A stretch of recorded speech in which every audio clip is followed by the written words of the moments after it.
사도신경으로 신앙고백 함께 하시겠습니다. 나는 전능하신 아버지 하나님 천지의 창조주를 믿습니다. 나는 그의 유일하신 아들 우리 주 예수 그리스도를 믿습니다. 그는 성령으로 잉태되어 동정녀 마리아에게서 나시고 본디오 빌라도에게 고난을 받아 십자가에 못 박혀 죽으시고 장사된 지 사흘 만에 죽은 자 가운데서 다시 살아나셨으며 하늘에 오르시어 전능하신 아버지 하나님 우편에 앉아 계시다가 거기로부터 살아있는 자와 죽은 자를 심판하러 오십니다. 나는 성령을 믿으며 거룩한 공교회와 성도의 교제와 죄를 용서받는 것과 몸의 부활과 영생을 믿습니다. 아멘. 오늘 함께 보실 말씀 마태복음 2장 13절부터 23절까지 말씀입니다. 마태복음 2장 13절부터 23절까지 말씀 함께 보시겠습니다. 한 절씩 교독하면서 읽겠습니다. 그들이 떠난 후에 주의 사자가 요셉에게 현몽하여 이르되 헤롯이 아기를 찾아 죽이려 하니 일어나 아기와 그의 어머니를 데리고 애굽으로 피하여 내가 내게 이르기까지 거기 있으라 하시니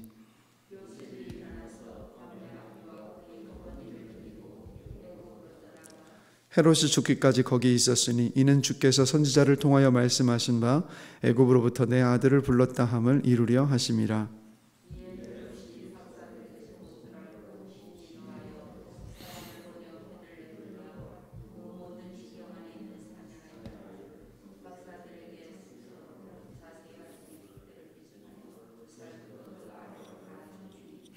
이에 선지자 예레미야를 통하여 말씀하신 바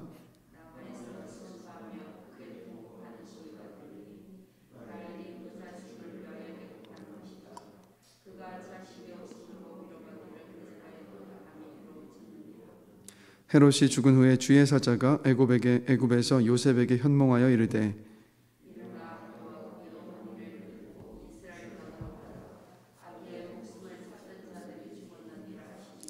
요셉이 일어나 아기와 그의 어머니를 데리고 이스라엘 땅으로 들어가니라.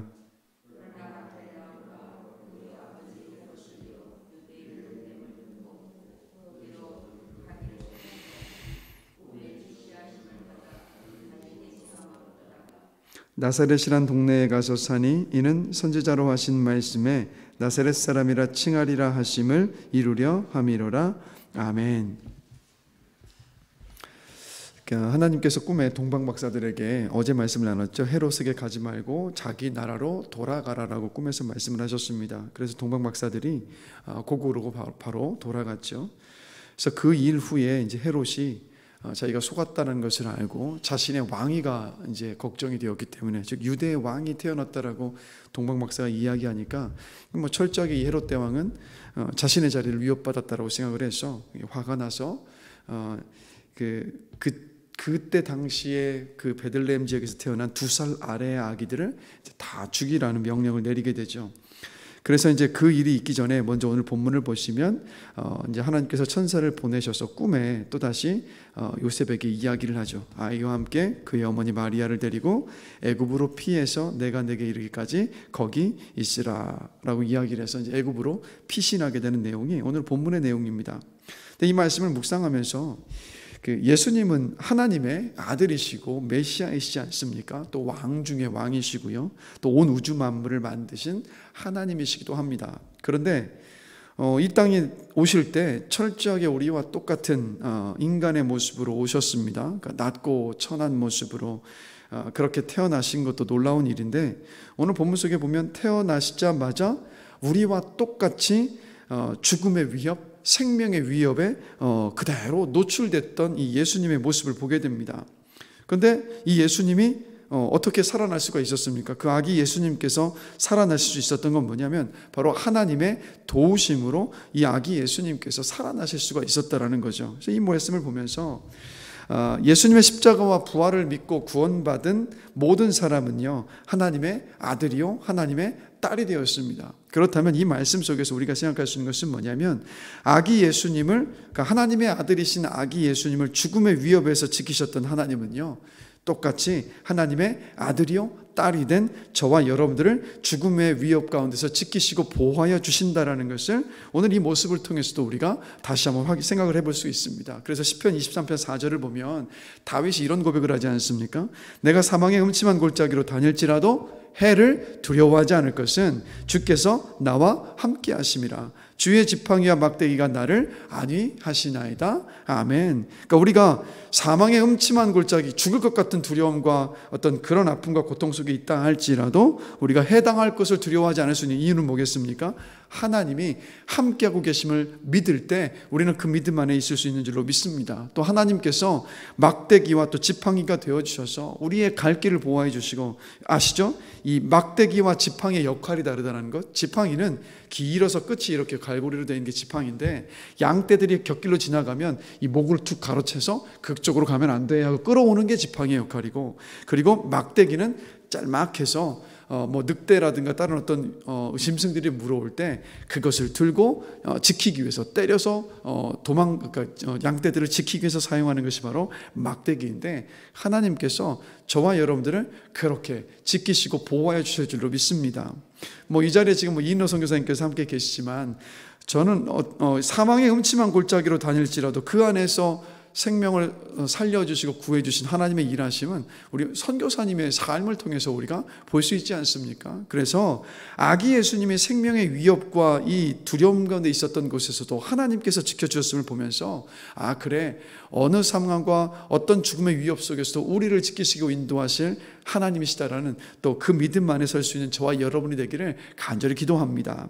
자, 그런데 중요한 것은요, 예수님은요 단지 죽음의 위협에서만 우리를 구원해 주시는 분이 아니라는 거죠. 어떤 분이십니까? 예수님은요 십자가 위에서 죽으시고 3일 만에 부활하셨습니다. 그러니까 죽음을 이기신 주님이시고 죽음을 해결하신 분이 바로 우리가 믿는 예수 그리스도시라는 겁니다. 그래서 예수님께서 죽음을 해결하시기 때문에 저와 여러분들에게 죽음은요 더 이상 공포도 두려움도 될 수 없는 줄로 저는 믿습니다. 그러니까 주님께서 부활하셨기 때문에 우리는 어떤 소망을 가질 수 있냐면, 주님이 부활하셨기 때문에 우리도 부활할 것을 믿을 수 있습니다. 그러니까 많은 그리스도인들이 주님께서 부활하신 부활의 사건을 좀 오해하고 있는 것이 있는데, 우리가 마치 어떤 영적인 존재로 다시 살아나는 것, 이것만 생각하지만 성경을 보면요 분명히 말씀하고 있습니다. 주님께서 이 땅에 재림하실 때 우리도 주님과 같이 영광된 모습으로 육체의 부활을 통해서 다시 일어날 것을 분명히 말씀하고 있습니다. 그래서 그리스도인들이 갖고 있는 그 소망은요, 주님의 부활하심을 통해서 우리도 똑같은 소망, 가장 확실한 소망을 가질 수 있다는 겁니다. 그래서 우리가 믿음 안에서 우리의 가족들과, 가까운 가족들과 이렇게 헤어졌을 때도 우리 다시 만날 거라는 이 의미가, 천국에서 주님 앞에서 다시 만날 것에 대한 소망도 있지만 더 중요한 것은요 육신의 부활로 함께 만날 소망이 우리 안에 있기 때문에, 그래서 우리는 죽음을 두려워하지 않을 수 있습니다. 그래서 믿는 자의 장례식은요 잠시 울음소리가 있을 수도 있지만 부활의 소망 때문에 다시 소망 가운데 만날 그때 다시 한번 믿음 안에서 재회할 때를 바라볼 수 있기 때문에, 그래서 믿는 자의 장례식은 소망의 자리이고 다시 만날 날을 기대할 수 있는 그런 날인 줄로 저는 믿습니다. 그래서 여러분, 우리가 다시 살 것에 대한 소망, 부활에 대한 소망이 있다면 죽음 두려워하지 않고요, 죽음을 두려워하지 않기 때문에 오늘 하루를 살 때도 우리는 죽음 때문에 벌벌 떨면서 내가 죽으면 어쩌나 이것이 아니라, 죽을지언정 저는 주의 영광을 위해서 살겠습니다, 제가 죽는다 할지라도 주님께서 기뻐하시는 삶을 제가 살기를 원합니다라는 이 믿음의 고백 속에서 하루하루를 믿음으로 살아갈 수 있는 줄로 믿습니다. 그러하게 여러분, 부활의 소망을 가지시고 천국 소망을 가지시고 오늘 하루도요 정말 주님께서 기뻐하실 그 삶을 살아갈 수 있게 되기를 간절히 축원합니다. 그래서 저는 주님이 빨리 오셨으면 좋겠고요. 그리고 정말 다시 부활할 것을 생각을 하면 이게 만나고 싶은 사람들 너무 많고요. 저는 가장 먼저 돌아가신 저희 할머님이요 너무 뵙고 싶거든요. 근데 분명히 만나뵐 날이 있을 테니까, 또 이렇게 얘기하면 또 할아버님 섭섭하실 테니까 저희 할아버님도 만나 뵙고 싶고, 그리고 제가 이때 인생까지 지금까지 살아오면서 제가 젊은 대학 시절에 제가 한 선교단체에 몸을 담고 있었는데, 그 선교단체를 이끌어 가셨던 젊은 집사님이 계셨습니다. 근데 너무 여기 이제 수원에 있는 수원성교회 안수 집사님이셨는데, 근데 30대 후반에 그렇게 신실하고 그렇게 주를 위해서 사셨던 집사님이신데 하나님이 불러가시더라고요. 그때는 제가 그걸 이해를 할 수가 없었습니다. 근데 지금 돌아보니까 그 집사님의 그 사명을 다하신 것만큼 분명하더라고요. 얼마나 왕성하게 사명을 감당하셨던지. 저는 지금 퍼뜩 떠오르는 생각이 그 집사님도 만나 뵙고 싶다라는 거죠. 뭐 이런 분만이 아니라 많은 분들이 있는데 저는 똑같은 마음이실 것이라고 생각을 합니다. 부활의 소망을 가지고요, 그 소망 안에 사실 다시 한번 주의 이름으로 간절히 축원합니다. 자, 그리고 또 한번 보시면 예수님이요, 애굽으로 피신한 일을 뭐라고 지금 말씀 속에서 이야기하고 있냐면 15절 함께 보실까요? 함께 다시 한번 읽겠습니다. 헤롯이 죽기까지 거기 있었으니 이는 주께서 선지자를 통하여 말씀하신 바 애굽으로부터 내 아들을 불렀다 함을 이루려 하심이라. 자, 헤롯 대왕이 박사들에게 속은 것을 알고 베들레헴과 그 모든 지경 안에 태어난 사내 아이들을 2살 아래로부터 다 죽였습니다. 한마디로 한번 생각을 해보십시오. 그 베들레헴 지역에 집집마다 통곡의 울음소리가 가득했을 거라는 겁니다. 자, 그런데 이를 두고 지금 뭐라고 말씀하고 있냐면 18절을 또 함께 보실까요? 함께 읽겠습니다. 라마에서 슬퍼하며 크게 통곡하는 소리가 들리니 라헬이 그 자식을 위하여 애곡하는 것이라. 그가 자식이 없으므로 위로받기를 거절하였도다 함이 이루어졌느니라 라고 말씀하고 있어요. 근데 사실 이 18절의 이 말씀은 어떤 내용이냐면 이스라엘이 우상숭배를 하다가 바벨론으로 잡혀갈 때 겪었었던 민족의 슬픔을요, 라헬의 슬픔으로 비유한 말씀입니다. 그러니까 예수님께서 애굽으로 피신하셨다가 애굽에서 나오시는 사건은요, 이게 어떤 의미냐면 예수님께서 이 땅에 오셔서 십자가를 통해서 제2의 출애굽의 사건을 이루실 것이라는 것을 지금 보여주셨던 그런 사건입니다. 즉 먼저 이스라엘 백성들을 출애굽시키셔서 그들을 하나님의 백성으로 삼으셨던 하나님의 그 역사하심이 예수 그리스도를 통하여서 온전한 출애굽, 예수님을 통해서 정말 하나님을 알지 못하는 많은 이들이 예수를 믿고 구원받아서 주의 백성이 될 것을 상징적으로 보여줬던 사건이 바로 이 예수님께서 애굽으로 피신하셨다가 나오시는 그 사건입니다. 그래서 하나님이 아닌 것을 하나님의 자리에 두고 예배하고 죄와 사망의 종노릇을 하며 살아가는 사람들을 구원하여 주실 예수님의 사역에 대해서 보여주고 있는 그런 사건입니다. 그래서 우리가 좀 생각해 보신 것은 뭐냐면요, 여러분, 구원받은 저와 여러분들이 예배하고 찬양해야 될 분은요, 오직 하나님 한 분뿐이십니다.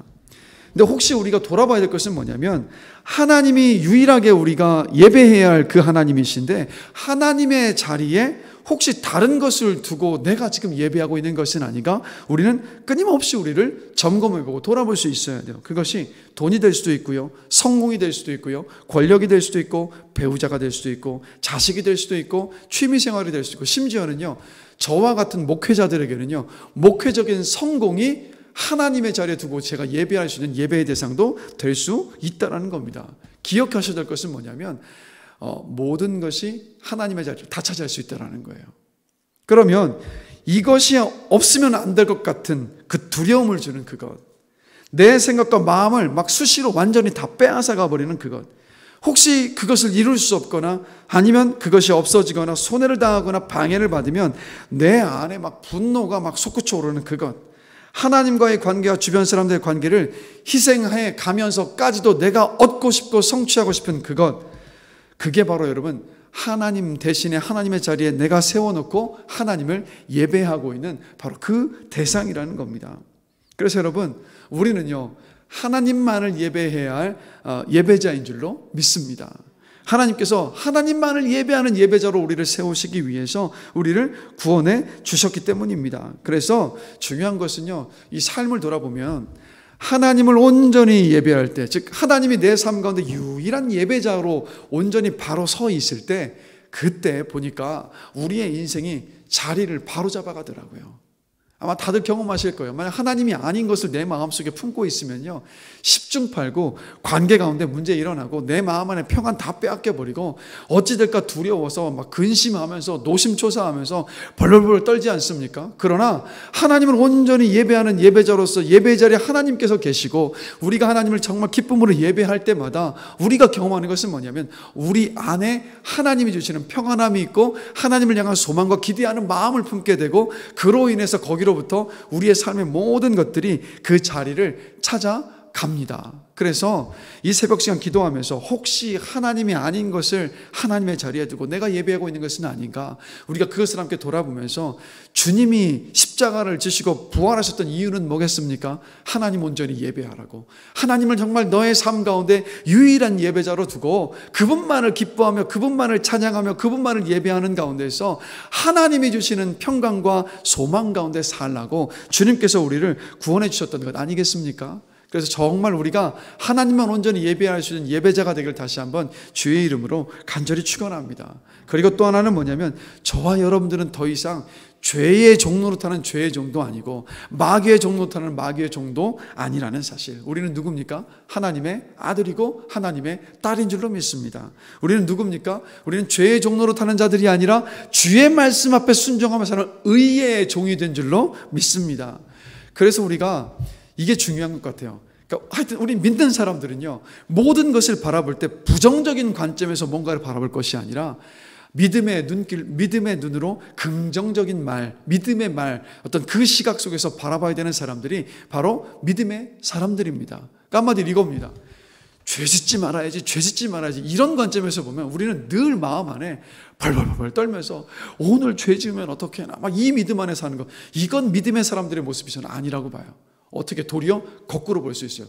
그래, 오늘 하나님의 뜻대로 내가 순종하며 살겠다. 주의 말씀 앞에 작은 것 하나라도 순종하며 살아야지.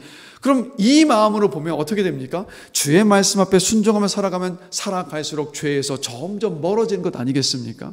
그래서 우리를 한번 돌아보면서 오늘 하루를 살아갈 때도, 그래, 오늘 정말 주님께서 기뻐하시는 그 삶 내가 살아야지. 나는 이제는 구원받아서 죄의 종로로 타는 사람이 아니라 하나님의 자녀이고 하나님의 종이니까 나는 주의 영광을 위해서 사는 사람이지. 이 긍정적인 관점에서, 믿음의 관점으로 우리 자신을 바라보고 그렇게 오늘 하루도 믿음으로 승리하며 살 수 있는 저와 여러분이 되기를 주의 이름으로 간절히 축원합니다. 그러니까 하나님이 우리 아버지시니까 우리 믿음 가질 수 있는 사람들 아니겠습니까? 오늘 이 새벽도 기도하실 때 그런 믿음을 가지고 오신 줄 압니다. 하나님께 모든 것 맡겼을 때, 내가 하나님께 모든 것 다 토스했으면 주님께서 다 책임지신다. 내가 구하는 것보다 더 크고 놀라운 것을 응답해 주시는 하나님이시다라는 이 믿음 안에서 살아갈 수 있는 저와 여러분이 되기를 주의 이름으로 간절히 축원합니다. 그래서 오늘 함께 말씀을 나눴던 것처럼 예수 그리스도를 통해서 우리 안에 이루어진 그 일들로 인하여서 감사하고 기뻐하며 하나님을 온전히 기뻐하고 찬양하며 예배하고, 그리고 무엇보다도요, 천국의 소망과 부활의 소망을 가지고 오늘 하루도요, 우리에게 주어진 이 하루의 삶을 주님의 영광을 위해서 주님을 기쁘시게 하는 그 삶을 살 수 있는 우리 모두가 되기를 간절히 기도합니다. 잠시 기도하시겠습니다. 하나님 아버지, 주님을 우리에게 보내주시고 주를 믿는 믿음 안에서 우리를 구원해 주셔서 천국의 소망과 부활의 소망을 가지고 이 땅 살아갈 수 있도록 인도해 주신 것 감사합니다. 죽음조차도 두려워하지 않을 수 있는 자리에 있다는 것이 얼마나 큰 영광인지 주님 앞에 영광과 감사를 올려드립니다. 우리 안에 죽음도 두려워하지 않은 부활의 소망이 있기에 오늘 하루를 주를 위해서 살아갈 수 있음을 감사합니다. 이곳에서 기도하는 우리 사랑하는 모든 분들 한 분 한 분들이 오늘 하루도 주님을 기쁘시게 되는 그 삶, 주의 영광을 살아가는 귀한 하루가 될 수 있도록 인도하여 주시옵소서. 그리고 매일 매 순간을 주님만을 온전히 예배하고 주의 뜻 앞에 온전히 순종하며 살아갈 수 있는 우리가 되어지기를 원합니다. 우리가 혹시 그것 감당하지 못할까 봐 성령 주신 것 감사합니다. 우리의 힘과 의지가 아니라 우리 안에 계신 성령을 통해서 그 삶을 살아가게 하신 것 주님 감사합니다. 성령 하나님, 우리 가운데 충만히 임하시고 성령의 권능과 능력을 부어주셔서 우리의 힘이 아니라 성령의 능력으로 주님만 예배하며 주의 뜻대로 순종하며 살아갈 수 있는 우리의 삶이 될 수 있도록 역사하여 주시옵소서. 이 새벽 시간도 믿음으로 주 앞에 간구하며 나아갈 때 믿음으로 간구한 모든 기도의 제목들, 우리가 구하는 것보다 더 크고 놀란 것으로 반드시 꼭 주님의 때와 타이밍에 응답해 주실 줄로 믿습니다. 이 믿음 안에서 두 마음이 아니라 한 마음을 가지고 주님께만 소망 얻으며 기도할 수 있는 시간으로 인도하여 주시옵소서. 감사합니다. 예수 그리스도의 이름으로 기도드렸습니다. 아멘. 하늘에 계신 우리 아버지, 아버지의 이름을 거룩하게 하시며 아버지의 나라가 오게 하시며 아버지의 뜻이 하늘에서와 같이 땅에서도 이루어지게 하소서. 오늘 우리에게 일용할 양식을 주시고 우리가 우리에게 잘못한 사람을 용서하여 준 것 같이 우리 죄를 용서하여 주시고 우리를 시험에 빠지지 않게 하시고 악에서 구하소서. 나라와 권능과 영광이 영원히 아버지의 것입니다. 아멘.